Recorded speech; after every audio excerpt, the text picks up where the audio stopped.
That if anyone stands up and speaks out to end the regime change war policies our country has had for so long. Clinton-Gabbard, Bernie Sanders, that's what our focus has been lately. But meanwhile, while we've been focusing on that, there's been some other people they've been talking about. And one of those people is Pete Buttigieg.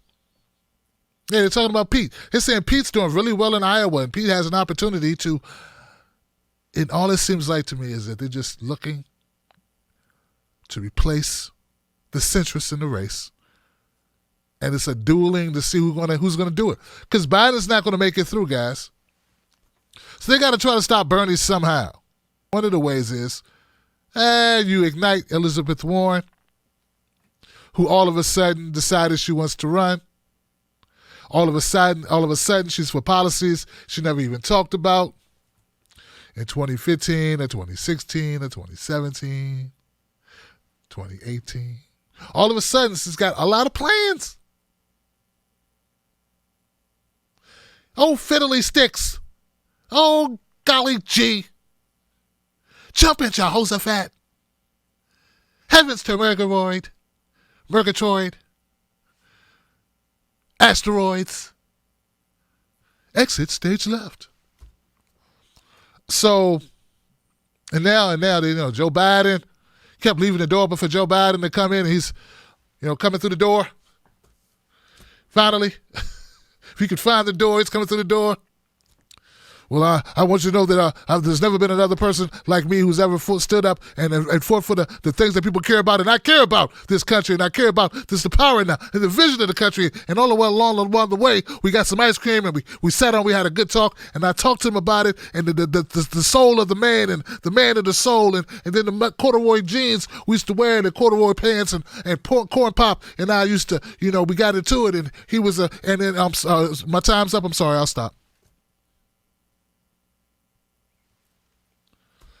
That guy's not going to beat Trump. That guy lose to himself.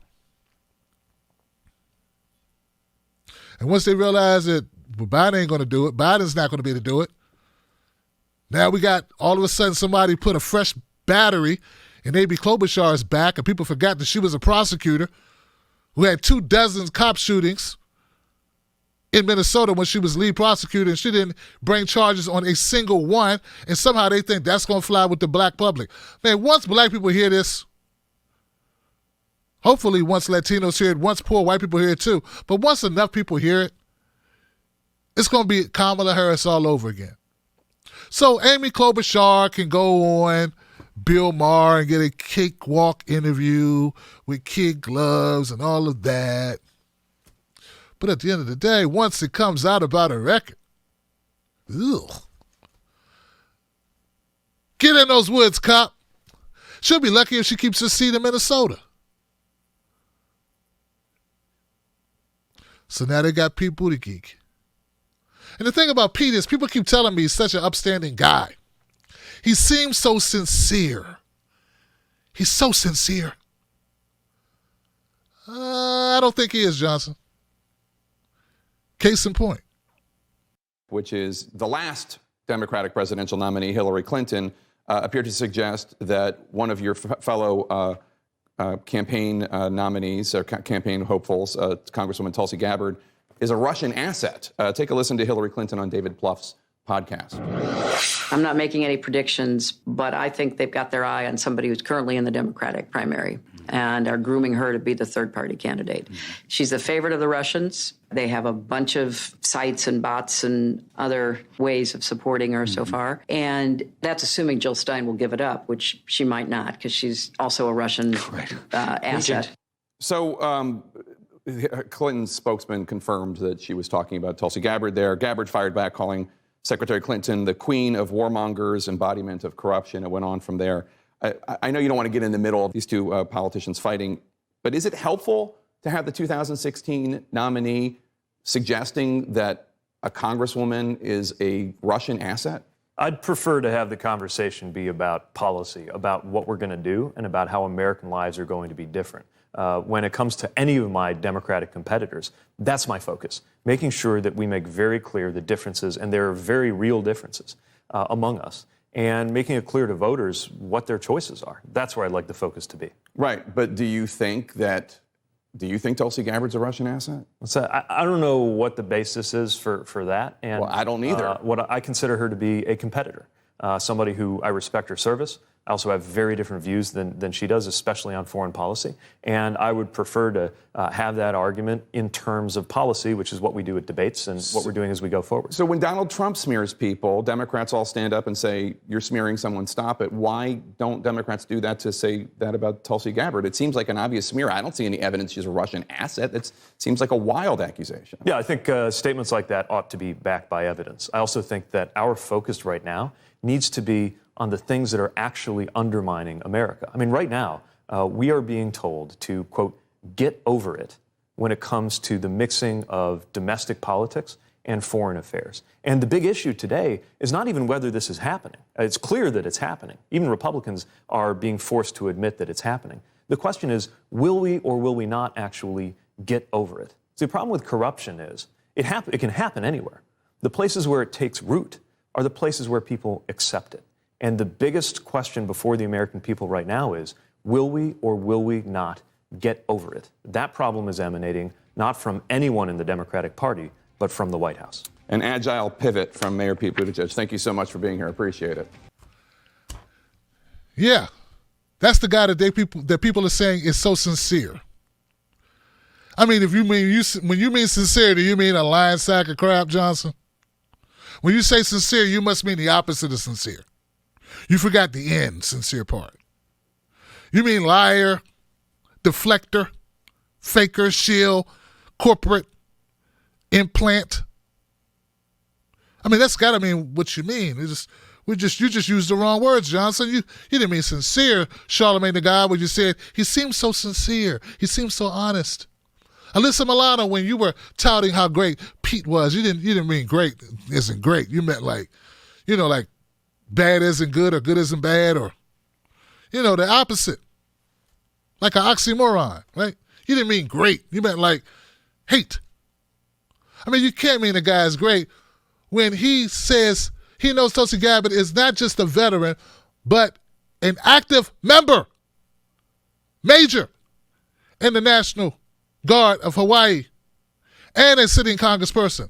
Something Pete hasn't even obtained, with an active security clearance at the highest level. We're not even going to mention that she was the vice chair just a couple of years ago, vetted by the DNC thoroughly for the position, at least I would assume such. And Pete can't even bring his punk ass. Pete can't even bring his Universal Soldier, plastic, Westworld, skin job, fake robotic, Chelsea, Clinton, Chelsea and Company, weirdo CIA cutout, dark ops, laptop face having, robot arms. He can't bring his uninteresting, monotone-voiced Alfred E. Newman, jack-in-the-box, bus stop forehead ass to even admit that Hillary Clinton was out of line, that Hillary Clinton does a disservice to all veterans when she makes such allegations. He can't even admit that. So what kind of a leader is he? He's not a leader. He's not even close to a leader.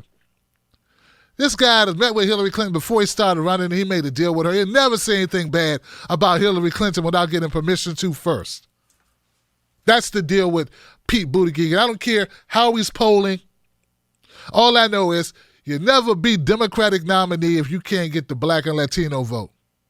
And Pete's got as much chance getting the black Latino vote as I do becoming a figure skater or a hair model or a white woman.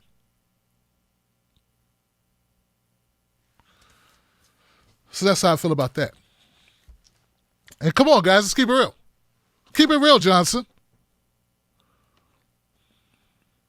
So yeah, this is the game that we're playing. This is the game that they're playing. We're not playing games, they're playing games. It's obvious, we see through it all. It's garbage. That's why we got to push back, guys. That's why I say I can't get caught. I can't waste time arguing with Tulsi supporters. I can't waste time arguing with Yang supporters about this. They want to put Pete in the White House. Do you understand? They want Mayor Pete. He can't even run a small town of 100,000 people. He can't even answer, hey, why didn't you fire the racist cops who were on their walkie-talkie saying, let's lock up some more porch monkeys, Johnson? Why didn't you fire them? Instead, you fired the police chief because he found out they did it. How is South Bend 40% black and only 2% of your police force is black? And then you said, we're trying. You can go find at least 2 black guys and put them in there, man. Come on, Johnson. This is who they want. For me, it's a no. That's a no for me, dog. I'm doing a Randy Jackson. That's a no for me, dog. You know what I'm saying? Man, I love you, man. I love you, you know. But that's a no for me, dog. Don't quit your day job, dog.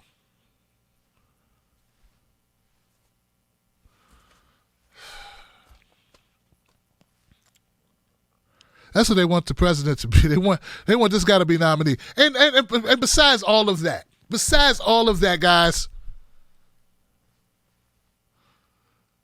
Trump would beat Buttigieg like a drum on fire. He'd beat Buttigieg like a drum machine. Just wrong.